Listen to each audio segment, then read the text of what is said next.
El 12 de diciembre del año 1857, a las 5:30 de la mañana, se decretó la muerte para el señor Jorge Villanueva Torres, lo que mencionábamos hace un momento como el monstruo de Armendáriz. Se lo acusaba de violación y asesinato, y en esos días en este país existía todavía la pena de muerte.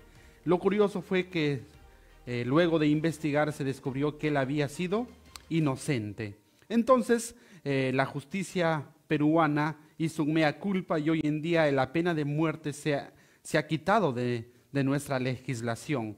¿Por qué? Porque es necesario una investigación, es necesaria la transparencia para que de esa manera se establezca justicia y estemos seguros que se está haciendo justicia. ¿Cuánto más en el gobierno de Dios?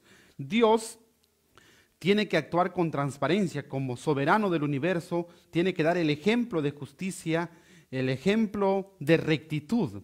Y es que realmente sabemos que hubo uno de sus principales criaturas, el principal por así decirlo, Lucifer, que él se rebeló contra la autoridad de Dios y puso en tela de juicio su justicia. Es por eso que Dios ha permitido que transcurra todos estos años para que él vindique su carácter delante del universo. El juicio investigador es parte de ese proceso de vindicación, este gran conflicto entre el bien y el mal que se originó en el cielo. Bienvenidos, apreciados hermanos, al estudio de la palabra del Señor, este cuarto y último tema de nuestra serie Fundamentos del Juicio. El tema de hoy será el gran conflicto. El conflicto, apreciados hermanos, se originó en el cielo, en el ser más excelso que Dios había creado, Lucifer, que significa lucero de la mañana. Lucifer había sido dotado de muchas cualidades, había sido el director del coro angelical, pero Dios le había dado el libre albedrío. Poco a poco Lucifer fue contemplando su hermosura, los rayos inaccesibles de la gloria de Dios le cubrían a él. Él era un querubín cubridor, así como vemos aquí en el arca del pacto, en el propiciatorio, tenemos ahí querubines que estaban cubriendo la ley de Dios. Así Lucifer en el cielo era un querubín cubridor que estaba inmediatamente cerca al trono de Dios. Y los rayos de Dios salían y entonces le caían a él y Lucifer reflejaba esos rayos. Entonces Lucifer llegó a considerar que esos rayos eran procedentes de él. Y dice la palabra del Señor que se enalteció su corazón a causa de su hermosura. Y poco a poco llegó a envidiar también el puesto de Jesús y quiso tener la misma posición que el Hijo de Dios tenía. Y entonces la profecía dice que él dijo: subiré en lo alto, en la altura de Dios, al lado del trono de Dios, junto a las estrellas, ahí pondré mi trono y seré semejante al Altísimo. Quiso ser igual a Dios, acusó a Dios de ser un Dios injusto, dijo que sus leyes son innecesarias. Eso fue el ataque. Dejó en la mente de los seres del cielo que Dios es un Dios injusto. Sus razonamientos eran muy astutos. Hasta ese momento no había existido lo que es la mentira. Hoy en día, cuando alguien nos dice algo, nosotros podemos dudar de su veracidad. Pero hasta ese entonces los ángeles no sabían que era una mentira y Lucifer entonces comenzó a dar estas acusaciones. Dios no pasó por alto estas semillas de rebelión. Dios hizo un concilio universal para aclarar cuál era la verdadera posición de su Hijo. Dios no dejó las cabos sueltos, como podemos decir. Dios aclaró la situación y los ángeles todos se postraron ante Jesús y el mismo Lucifer se postró. Estuvo a punto de arrepentirse, pero ahora él tenía que reconocer que sus quejas, que sus acusaciones habían sido sin fundamento.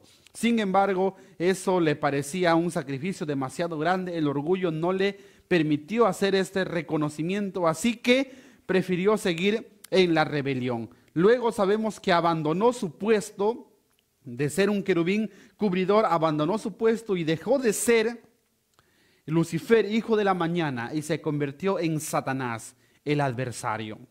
Cuando hizo esto, ahora la pregunta es: ¿cómo trataría Dios este asunto? Nunca se había visto este clima en el cielo, había existido una armonía completa, pero la rebelión de Lucifer fue una nota discordante en esta perfección. ¿Cómo trataría Dios con este problema? ¿Por qué fueron engañados los ángeles?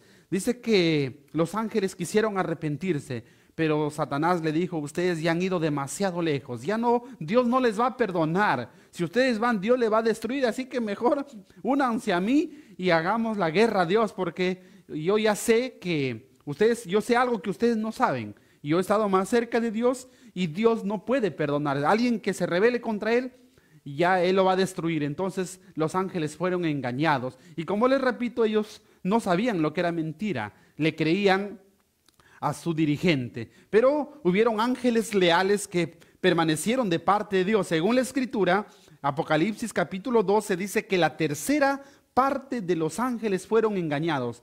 Casi la mitad, dice un escrito inspirado. ¿Tuvo la oportunidad Satanás para arrepentirse? Claro que sí. Dios le dio mucho tiempo. Ya dijimos hace un momento, hizo un concilio aclarando el asunto y se le dio muchas oportunidades. Conversó personalmente con él, pero el asunto es que Lucifer tenía que reconocer que estaba equivocado, pero él no quiso hacer eso. Entonces, vamos a ver que Satanás trató de encubrir su proceder y él decía que tiene buenas intenciones. Él decía: si es que se me diera tan solo la oportunidad, el gobierno de Dios yo lo haría brillar, yo lo haría mejor.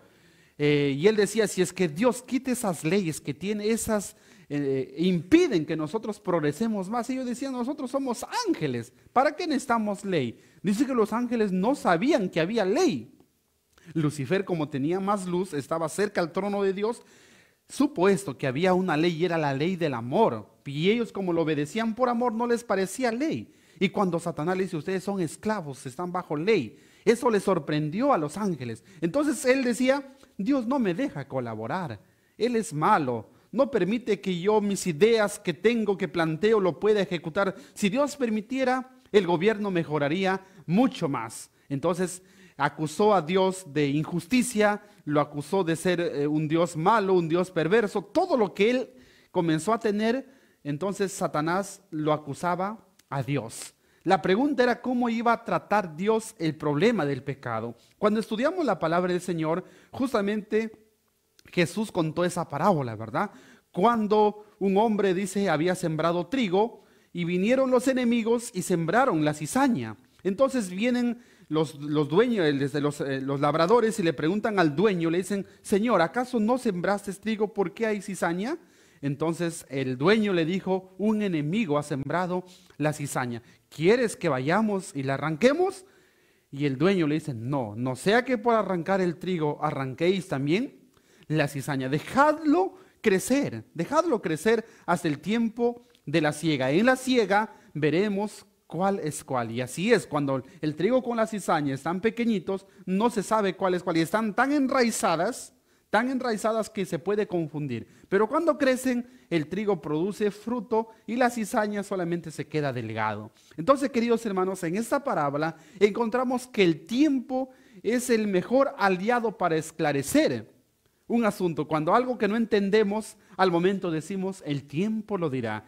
Y Dios supo que el tiempo iba a ser su aliado. Dice que hizo concilios celestiales y decidió que debería darse tiempo a Lucifer para que él revele sus intenciones. ¿Dios lo hubiese podido destruir? Claro que sí. La inspiración dice que Dios hubiese podido destruir a Lucifer tan fácil como es para nosotros arrojar una piedrita al suelo. Él lo hubiese hecho y humanamente para nosotros el problema se hubiese solucionado, pero no hubiese sido así. Si hubiese empeorado, por eso decía, por arrancar la cizaña, si hubiese arrancado también el trigo, los ángeles leales hubiesen quedado confundidos, hubiesen dicho: Satanás tenía razón, él nos decía que Dios es malo, ¿y por qué lo mata Dios?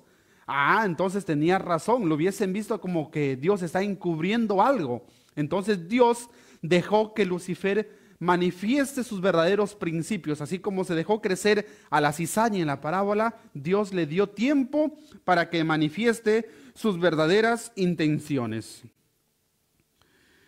Vamos a encontrar que, sin embargo, en el cielo no existía ya armonía, y es el gobierno de Dios. Entonces, cuando cada ángel tomó su decisión y manifestó públicamente de qué parte está, ya no había más lugar para Satanás en el cielo. Fue arrojado él con sus demonios, fueron arrojados al universo. Y vamos a ver que ellos fueron por diferentes mundos, dice la inspiración, tratando de conquistarlos, pero ningún mundo cayó.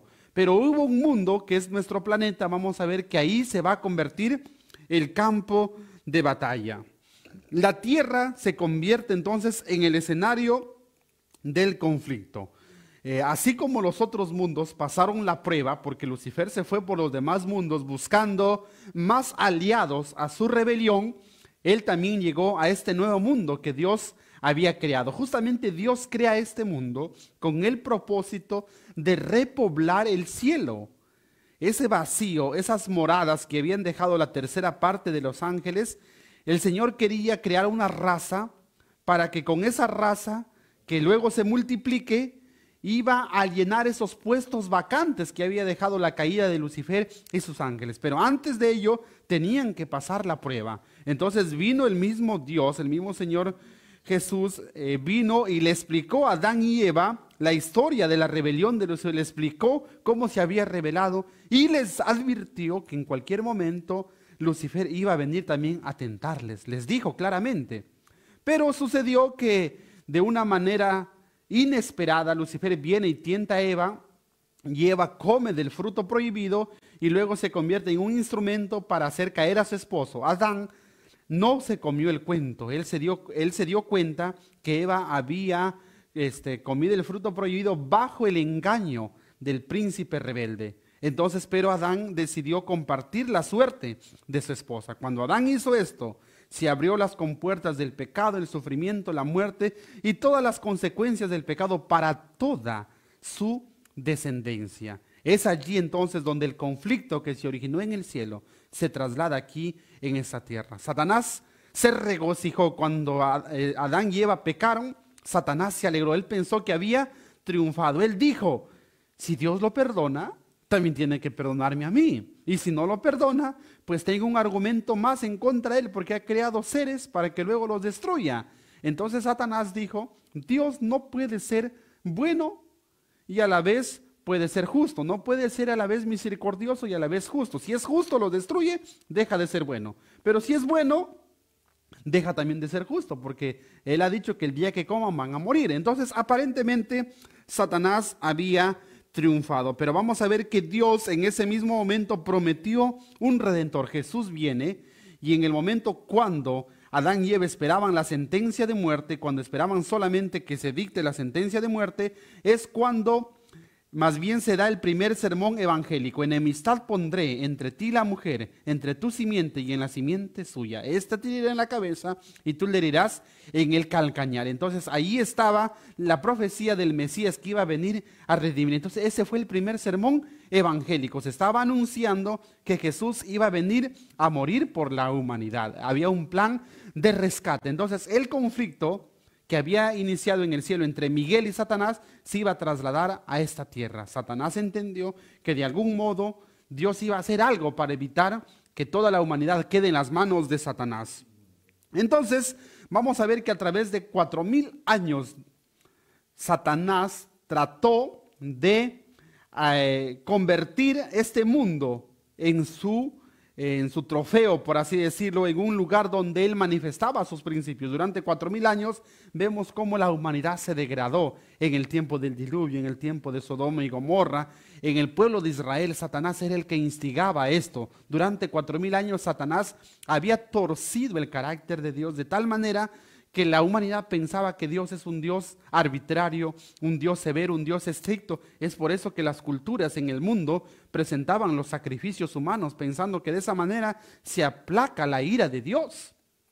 Y cuando Jesús vino a esta tierra, Él viene justamente a vindicar el carácter de su Padre. Jesús vino a este mundo no solamente para buscar y salvar lo que se había perdido. De hecho, eso lo sabemos, que Él vino a buscar, a rescatar a la humanidad, pero Jesús vino también con otra intención.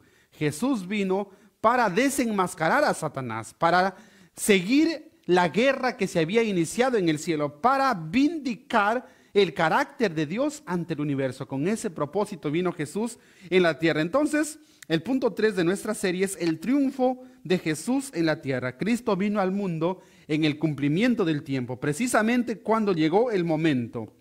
Y su vida manifestó el carácter de su Padre. Cuando uno de sus discípulos le dijo, muéstranos al Padre, Jesús le dijo, estoy tanto tiempo con ustedes y el que ha visto a mí ha visto al Padre.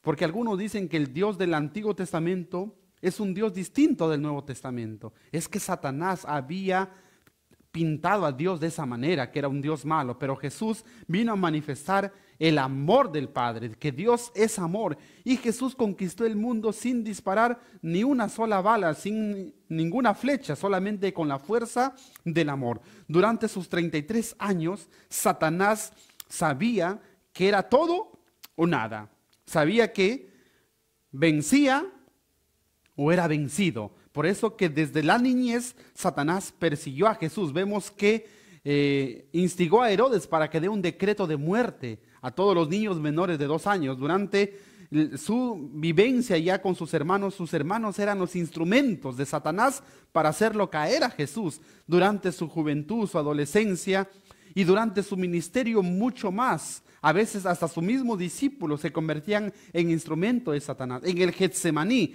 fue una lucha terrible porque Jesús podía regresarse al cielo.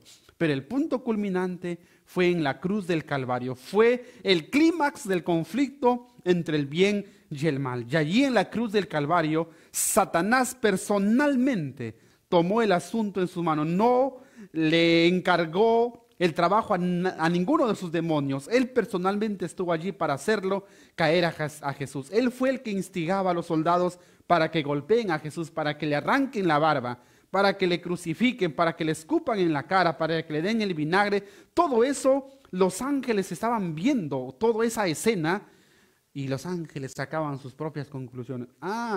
Esto era lo que él quería desde el principio. Por eso Juan dice, él es homicida desde el principio.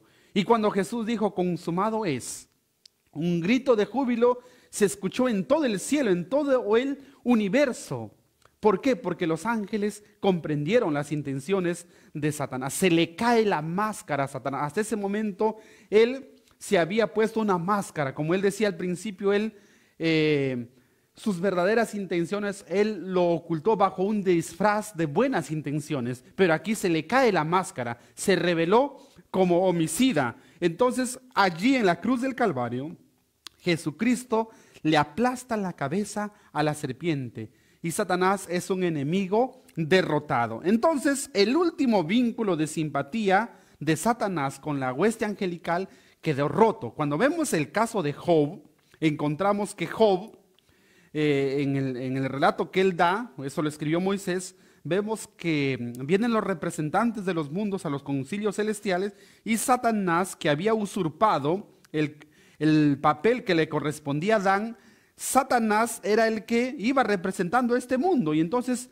vemos ahí a Satanás conversando con Dios y Dios le dice, no, ¿de dónde vienes? Vengo de rodear la tierra. Dice, ¿no has visto a mi siervo Job? Entonces le dice, no te sirve de balde. Y dice, quítale a ver. Entonces Satanás era el acusador. Él estaba ahí para acusar. Y dice que se ponía en la puerta del cielo. Los ángeles tienen una tarjeta de oro según la inspiración. Y hay un portero ahí en el cielo que presentan su identificación y pasan. Y Satanás se ponía ahí en la puerta y comenzaba a dar acusaciones acerca del gobierno de Dios. Hasta la muerte de Jesús, Satanás tenía acceso, pero cuando Jesús dice consumado es, se le cierra ese acceso. Por eso Apocalipsis 12 dice, ha sido lanzado fuera el acusador de nuestros hermanos, porque allí se rompió este último vínculo de simpatía. Entonces vamos a ver que los principios del gobierno de Dios fueron aclarados en ese momento. Los ángeles entendieron cuáles eran sus verdaderas intenciones. Entonces ya no podía ir Satanás al cielo a poder molestar a los ángeles, ya no podía ir a acusarnos. Pero dice, ay de la tierra, porque el diablo ha descendido con grande ira, sabiendo que le queda poco tiempo. La pregunta es la siguiente, si ya los ángeles entendieron, tuvieron que pasar 4000 años para que se muestre la naturaleza de la rebelión, La pregunta es, ¿por qué Dios no destruyó en ese momento a Lucifer si ya los ángeles entendieron? ¿Por qué? ¿Sabe por qué? Dice la inspiración, el Espíritu de Profecía, que ni aún allí se entendió todo. Claro, entendieron lo suficiente como para que se les cierre el acceso al cielo, pero todavía había detalles que los seres humanos, que los ángeles todavía no entendían. Es por eso que este asunto tiene que aclararse con mayor detalle en un proceso judicial, en el juicio. Entonces, vamos a ver que esa revelación de estos detalles de la justicia de Dios se revela en un juicio. La siguiente pregunta dice, ¿por qué un juicio? ¿Por qué Dios necesita de un juicio? Ya vimos en el diálogo que estamos teniendo, Dios no necesita de un juicio porque Él lo sabe todo, Él es omnisciente, Él sabe de antemano quién se salva y quién se pierde. El juicio aclaratorio lo hace Dios en beneficio de la creación, en beneficio de los ángeles, porque en los ángeles Satanás sembró esa acusación, esa duda de que Dios es un Dios malo, es un Dios tirano. Pero entonces Dios sabe quién se salva y quién se pierda, pero los ángeles no lo saben porque ellos no leen los pensamientos. Es por eso que en el juicio se aclara la justicia de Dios. ¿Qué necesita saber la creación? Dice, necesitan saber, como decíamos hace un momento, la justicia, ¿verdad? La justicia, este es símbolo de la justicia. Justamente en el proceso del juicio, la justicia y la transparencia de Dios queda vindicado en su proceder. ¿Por qué Dios expulsó a Lucifer del cielo? ¿Y por qué un día lo destruirá? ¿Por qué algunos se salvan? ¿Y por qué otros se pierden? Eso se verifica en el juicio. Eso se aclara en este proceso. Y lo interesante de todo esto es que usted y yo somos protagonistas en esto. ¿En qué sentido? En el sentido de que nosotros podemos lograr que Dios sea glorificado, o en el sentido que nosotros podamos dar herramientas para que Satanás, que es el acusador, pueda decir, mira, que ese es tu pueblo que dices que te obedece, pero igualito que yo está. Si dice que yo soy egoísta, tu pueblo es más egoísta que yo. Si dice que yo soy orgulloso, tu pueblo está igual. Y si le vas a perdonar, ¿por qué no me perdonas a mí? Entonces nosotros somos los protagonistas. Y vemos aquí en el arca, encontramos allí los querubines que están inclinados el uno hacia el otro y están mirando hacia abajo. La sierva del Señor dice que esta posición representa el interés que tiene la hueste angélica en el plan de salvación. Dice el apóstol Pablo, nosotros hemos llegado a ser espectáculo para el mundo. Nosotros hemos llegado a ser actores porque todo el universo está viendo nuestra conducta, está viendo cuál es nuestro comportamiento. Y de esa manera, entonces, a través de la iglesia, a través de nosotros, es que Dios aclara su justicia. Entonces nosotros somos los protagonistas. Qué interesante.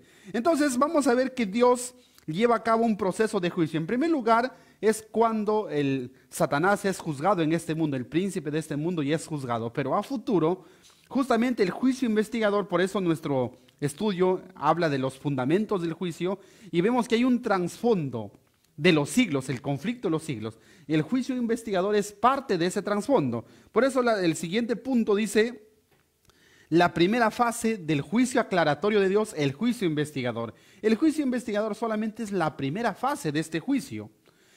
Mira lo que dice la palabra del Señor en Efesios 3:10, para que la multiforme sabiduría de Dios sea ahora dada a conocer por medio de la iglesia a los principados y potestades en los lugares celestiales. Qué interesante, dice que la multiforme, o sea, la sabiduría de Dios tiene muchas formas. Una de sus formas es su amor, su justicia.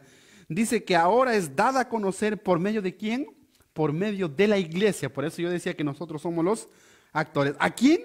A los principados y potestades. ¿Quiénes son esos principados y potestades? Son los seres angelicales y los seres de otros mundos que no han caído. ¿Dónde? En los lugares celestiales. En el juicio se lleva aquí arriba en el santuario celestial. Entonces la iglesia es el instrumento para mostrar la justicia divina. Los ángeles observan y confirman el juicio, confirman que Dios es justo. Por eso cuando hablamos de Daniel 7, cuando dice, viene el Hijo del Hombre hacia el anciano de días, dice que también millones y millones vinieron delante de él, ahí dice conflicto de los siglos, y millones de santos ángeles como ministros y testigos están presentes en este gran tribunal.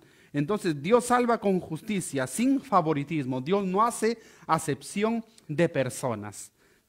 Dios salva o decreta que uno se pierda no en base a un decreto arbitrario de Dios, no en base a que Dios determina o predestina quién se salva o quién se pierda. No, Dios hace accesible la oferta de salvación a toda la humanidad. Ahora depende del ser humano si es que también acepta o rechaza esa oferta de salvación. Entonces Dios se manifiesta como justo en este juicio y los ángeles son los testigos, son los beneficiados. Ellos comprenden que Dios es justo. Hablemos un poquitito rápidamente del juicio investigador, ¿no? Porque justamente ese es nuestro tema, pero ya lo conocemos, así que lo vamos a mencionar nada más. El primer punto, vamos a ver cuáles son los elementos del juicio investigador. Así como todo juicio humano tiene elementos, el juicio celestial también tiene elementos. Y el primer elemento es el juez. La Biblia dice, el juez se sentó y los libros fueron abiertos. Y Conflicto de los Siglos, en el capítulo 29, que habla del juicio investigador, dice, el Padre es el que preside el juicio. Él es el juez de toda la tierra. Él es entonces el juez en el juicio investigador. ¿Quién es el abogado? Daniel 7 dice, vi a uno como hijo de hombre que venía hacia el anciano de días. Entonces, el que intercede por nosotros es nuestro Señor Jesucristo. Juan dice, abogado tenemos para con el Padre. ¿Quiénes son los acusados? Los acusados somos todos los que una vez creímos en Cristo, que decimos ser hijos de Dios, que profesamos ser hijos de Dios, entramos en el juicio. Atención a esto. Antiguamente, cuando uno pecaba, decíamos que traía su ofrenda hacia el santuario y entonces su pecado se registraba. Él era el único que tenía el derecho a pasar en el juicio. Los que no traían su ofrenda no tenían derecho a participar del juicio. Dicen que eran cortados. Entonces, los que tenían el beneficio de la expiación, el beneficio del juicio, era de quienes se había registrado sus pecados y de quienes se había escrito perdón. Entonces, todos aquellos que participan del juicio investigador son los que una vez creyeron en Jesús, son los acusados, ¿ya? Bien, ahora los registros, así como decíamos ayer, así como mencionábamos que en el santuario terrenal, los cuernos del altar se pintaban con sangre, así como lo podemos ver aquí, está manchado con rojo, símbolo de la sangre.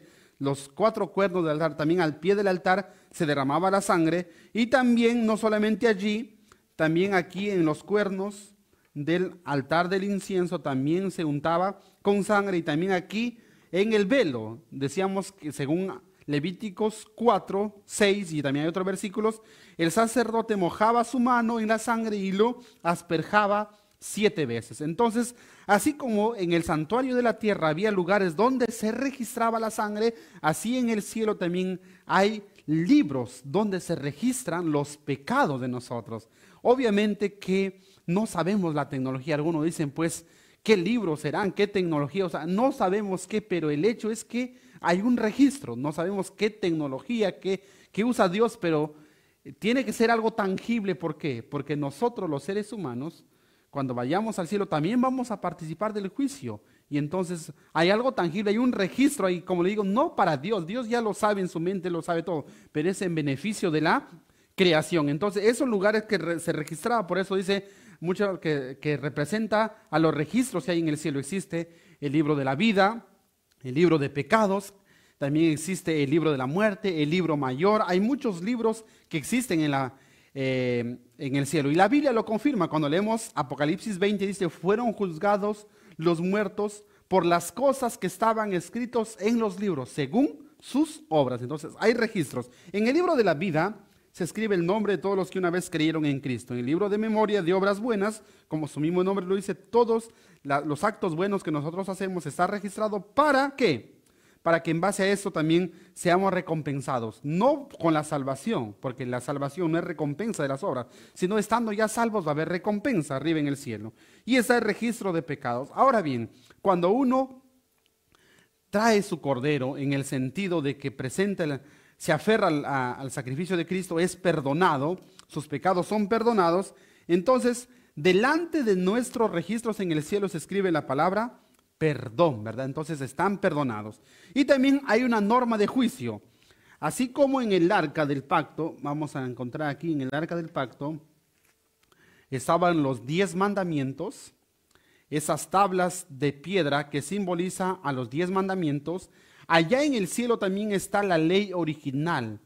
Nosotros somos juzgados por la ley de la libertad, dice el apóstol Pablo, somos juzgados por la ley moral. Y allí en el juicio nuestro carácter es juzgado. No solamente se juzga obras, se juzga aún nuestro carácter, nuestras intenciones, nuestros pensamientos. De toda palabra ociosa que hablemos, daremos cuenta en el juicio. Todo eso está registrado. Entonces, de acuerdo a la norma del juicio, que es la ley de Dios, es el trasunto del carácter de Dios, y de acuerdo a eso somos juzgados. Es por eso que aquí algunos nos ven como legalistas y dicen, todo eso va a ser, entonces, ¿qué esperanza hay que yo pase el juicio?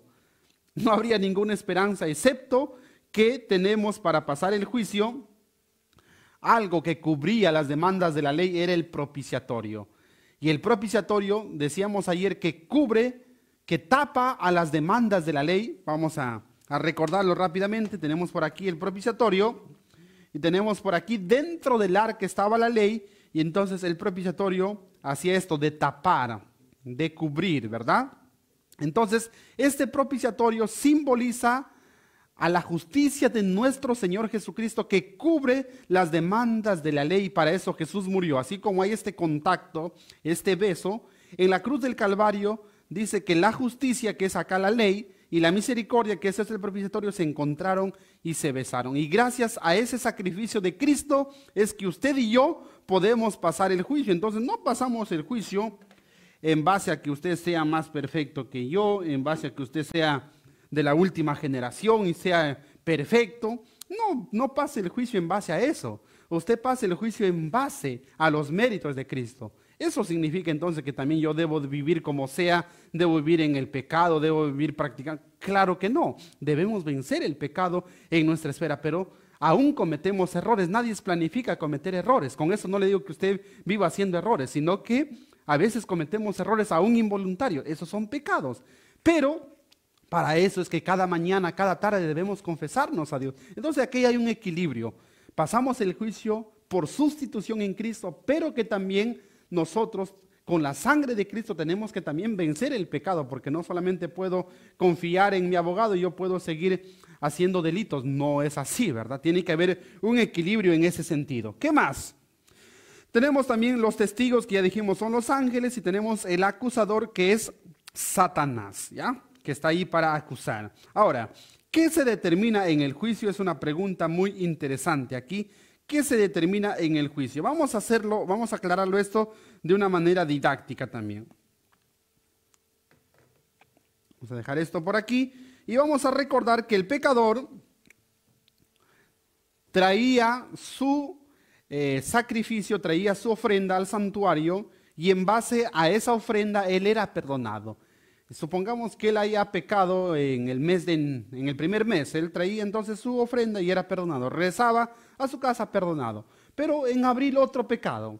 La pregunta es, ¿la ofrenda del mes anterior le cubría para el siguiente mes? No, tenía que traer otra ofrenda. Y así sucesivamente en el año. Entonces, ¿qué significa eso? Que el perdón de un día no garantiza el perdón futuro. No estamos en el tiempo de las indulgencias, que uno compraba su indulgencia y ya quedaba perdonado aún para el futuro. No es así. Dice la palabra del Señor, cada día trae su propio afán. Por eso que cada día debemos hacer nuestro culto, cada día debemos confesarnos a Dios. Entonces, eso significa ¿qué cosa?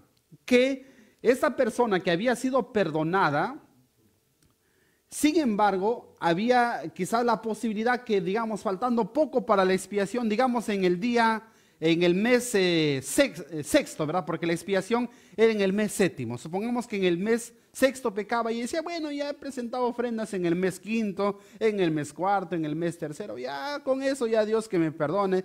Ya de esta ya no tengo para el cordero, ya no me arrepiento, ya con lo de antes nomás. La pregunta es, ¿será que podía ser hallado justo en el día de la expiación? La respuesta es no. ¿Por qué? Porque cada pecado tiene que ser confesado y vencido, queridos hermanos. Y eso es el asunto del juicio. Por eso que es interesante aquí la perseverancia. Cuando vemos, hermanos, la parábola del hombre que está vestido de bodas, de la fiesta de bodas, entra el rey, dice, para ver a los convidados. He allí la investigación, ¿no? Por eso se llama juicio investigador, porque el rey entra para ver, dice, quién está vestido de boda, porque está la boda por comenzar y él viene a investigar, a cerciorar. Eso es lo que hace Dios, ¿verdad? Entonces, si el hombre no le encuentra vestido de boda, él dice, amigo, ¿cómo entraste aquí sin estar vestido de boda? Y él enmudece. En otras palabras, él entró vestido de boda, pero luego no sabemos qué pasó, se lo manchó, se lo cambió, no sabemos, pero el asunto es que en el momento que el rey lo verifica, no lo encuentra vestido de boda. ¿Qué significa eso? Que yo puedo estar años en la iglesia, pero si yo me aparto, no persevero, me puedo perder. Por eso dice, el que perseverare hasta el fin, ese será salvo. Entonces dice ahí en Ezequiel, si el justo se apartare de la justicia, como digo, se confía, dice, ya tuve tantos años de justicia, ahora me relajo. Y justo en el relajo te encuentra la muerte. La pregunta es, ¿te salvarás? Por eso dice, si el justo se apartare, vivirá en ninguna manera, dice, ninguna de las justicias que hizo le serán tenidas en cuenta. Así haya presentado cuantos corderos, si es que por el último pecado no se arrepintió, no trajo a su cordero, no le beneficia la expiación. Entonces, queridos hermanos, en el juicio se determina si la persona que creyó en Cristo persevera hasta el final de sus días o si es que persevera hasta el momento que pasa su juicio en el santuario celestial. Tenemos que estar, por eso Jesús dijo, velando, porque no sabe en qué hora viene el esposo, en qué hora toca nuestro juicio. Por eso la importancia ahí de estar a cuentas con el Señor y estando unidos a Él, no tanto en que a veces nos vemos a nosotros mismos y nos encontramos pecadores. Uy, pero ¿cómo voy a pasar? Por eso es que tienes que estar junto a Cristo, solamente unido a Cristo es que podemos pasar el juicio. Otra pregunta, ¿de quiénes se borra sus pecados en el momento que se verifique entonces? Se verifica el momento del juicio, supongamos que pasa tu caso, entonces si tus pecados están perdonados porque has creído en Cristo, y entonces has confiado en sus méritos, se verifica que todos tus pecados estén perdonados, has vencido a esos vicios, a esos pecados, entonces tus pecados son borrados. Ese es el borramiento de pecados. Por eso la Biblia dice, al que lo confiese y se aparta, alcanzará misericordia. Arrepentidos y convertidos para que sean borrados vuestros pecados. Tenemos que depender de la sangre del Cordero. Y ahí en el Conflicto de los Siglos, página 475, ahí nos dice claramente, a todos los que se hayan arrepentido verdaderamente de su pecado y que hayan aceptado con fe la sangre de Cristo como su sacrificio expiatorio, se les ha inscrito el perdón frente a sus nombres en los libros del cielo. Como llegaron a ser partícipes de la justicia de Cristo y su carácter está en armonía con la ley de Dios, sus pecados serán borrados y ellos mismos serán juzgados dignos de la vida eterna. Entonces de ellos se borra sus pecados y esa persona es declarada salva para siempre, salva, es sellada, recibe la lluvia tardía. Ahora bien, ¿por quiénes empezó el juicio investigador y cuál es el orden? Sabemos que empezó por los muertos, por los primeros que vivieron en la tierra y va pasando generación tras generación y termina con los vivos. La sierva del Señor dice, pronto y nadie sabe cuándo empieza el juicio de los vivos. He allí la importancia, apreciados hermanos, de estar velando y orando porque no sabemos en qué momento pasa nuestro caso. Pero sí tenemos una señal. El momento que se da la ley dominical es una señal que el juicio de los vivos ya empezó, porque es tiempo de actuar, porque han invalidado la ley de Dios y tenemos que estar en ese momento. La ley dominical es la prueba para nosotros y si pasamos esa prueba somos sellados. Entonces es paralelo el juicio de los vivos a la ley dominical. Entonces una vez que se termina el juicio investigador, los casos de todos los seres humanos están decididos, todos los pecados están perdonados, Jesús entonces borra los pecados del santuario celestial.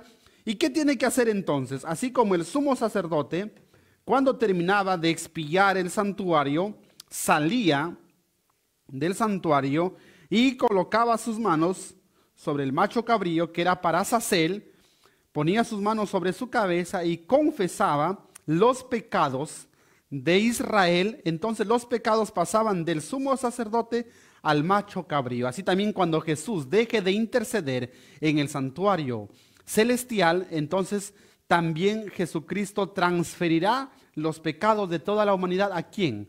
A Satanás, que es símbolo del macho cabrío. Todos los pecados serán transferidos sobre Satanás, porque eso representaba el macho cabrío en los días entonces del santuario. Entonces la Escritura nos confirma eso, que los pecados serán transferidos a Satanás. Conflicto de los Siglos, dice página 539, Satanás, cargado con la responsabilidad de todos los pecados que ha hecho cometer al pueblo de Dios, será confinado durante 1000 años en la tierra entonces desolada y sin habitantes, y sufrirá finalmente la entera penalidad del pecado. Entonces se le transfiere a él todos los pecados. Ahora bien, ¿qué sucede al terminar el juicio investigador? Hay eventos paralelos ahí que suceden. Termina el tiempo de gracia porque Jesús deja de interceder.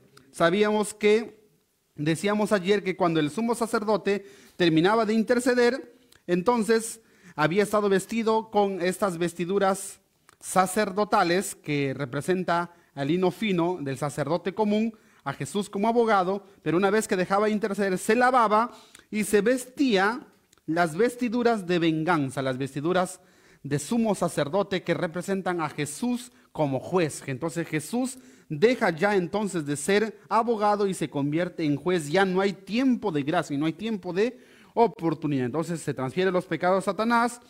Satanás es atado por 1000 años y vamos a encontrar que Jesús se cambia las vestiduras y vamos a ver que Jesús viene por segunda vez. Esto es interesante.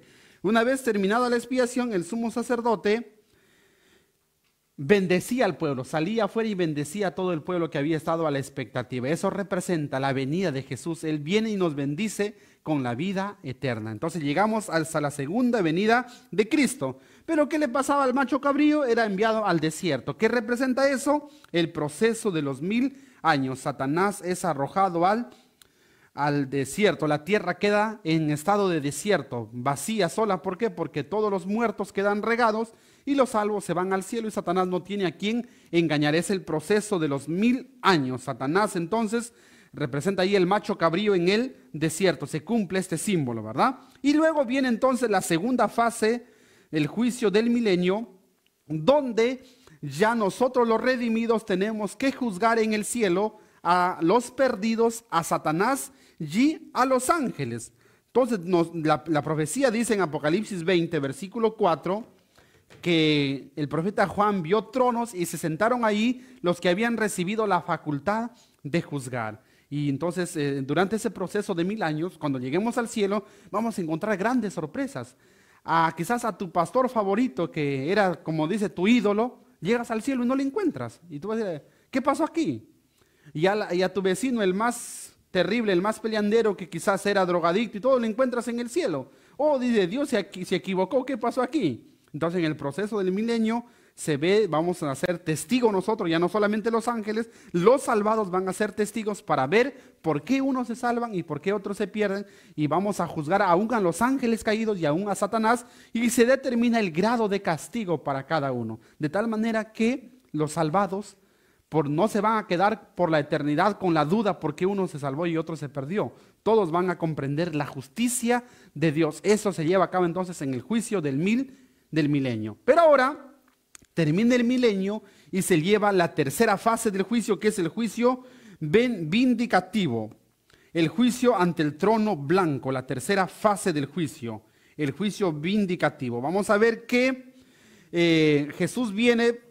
Ya es la tercera venida de Cristo, Jesús regresa a esta tierra y vamos a encontrar entonces que viene Jesús manda a resucitar a todos los perdidos, desciende la nueva Jerusalén y Satanás les engaña, ¿no? A los perdidos dice, yo soy el que les ha resucitado. Es el último intento de Satanás por vencer en este conflicto entre el bien y el mal. Yo les he resucitado. Entonces dice que inventan armas, construyen, fabrican armas.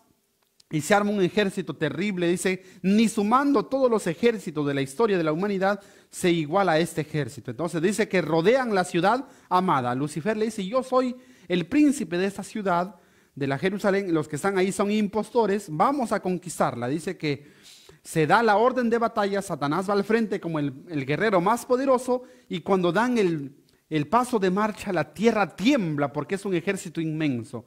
Justo cuando están por dar el asalto es que por encima de la ciudad aparece el trono de Dios y junto a ellos los redimidos, y es allí cuando es el juicio ante el trono blanco. Y aparece una vista panorámica donde en esa vista panorámica, en una resolución máxima podríamos decir, se ve el plan de salvación, cómo se revela Lucifer en el cielo. Allí es cuando se ve la caída del hombre, cómo Jesús vino a morir por los pecadores. Ahí cada ser humano reconoce que Dios es justo y que si está perdido es por su propia cuenta, que no es culpa de Dios. Ahí cada ser humano ve cuántas veces, ahí diría, todo lo que veo pudo ser mío, pero yo preferí rechazarlo. Cada ser humano reconoce que Dios es justo y que si está perdido, se lo merece. Y en ese momento es cuando se le corona al Hijo de Dios, y Satanás ve eso. Eso le correspondía a Lucifer hacer eso, porque el ángel que ocupó ese lugar fue el ángel Gabriel, y Gabriel le pone la corona a Jesús. Y ahí es cuando Dios le pregunta a Lucifer, ¿por qué te rebelaste? Ahí es cuando le emplaza, ¿cuál fue la causa? ¿Cuál fue mi error? ¿En qué fallé para que tú te rebeles? Y Lucifer no tiene ningún argumento, se queda mudo. Si Lucifer no tiene argumento, mucho más los perdidos, todos se quedan mudos. Más bien, es ahí cuando se postran y dicen, justos y verdaderos son tus caminos, Rey de los santos. Todo el universo, tanto buenos y malos, y hasta el mismo Satanás es obligado a decir, justos y verdaderos son tus caminos. Entonces la justicia de Dios queda vindicada, y ahí sí Dios puede destruir el mal, cosa que en el principio no lo pudo hacer, porque si hubiese empeorado las cosas. Pero ahora que todo se ha aclarado a través de este proceso judicial, todo se ha aclarado, entonces esto justifica el proceder de Dios y se destruye el mal, y eso se garantiza que el mal no se levante una segunda vez. No se levantará, dice la Biblia, no se levantará el mal una segunda vez. ¿Por qué? Porque todo ya está aclarado. Y supongamos, ¿no?, aunque nunca va a suceder, que si se pudiese, que alguien se quisiese rebelar, Dios ya sabría qué hacer, ¿no? Pero eso ya no va a suceder jamás, ¿verdad? ¿Por qué? Porque todos saben que no hay causa para la rebelión, ¿verdad? Y que nunca debió existir la rebelión. Entonces, cuando esto sucede, es que cae fuego y azufre del cielo. Esa es la cuarta fase del juicio, que viene a ser el juicio ejecutivo. Dice la palabra del Señor en el libro de Apocalipsis: y de Dios descendió fuego del cielo y los consumió, y el diablo que los engañaba fue lanzado en el lago de fuego y azufre, y donde está la bestia y el falso profeta, y serán atormentados día y noche por los siglos de los siglos, ¿verdad?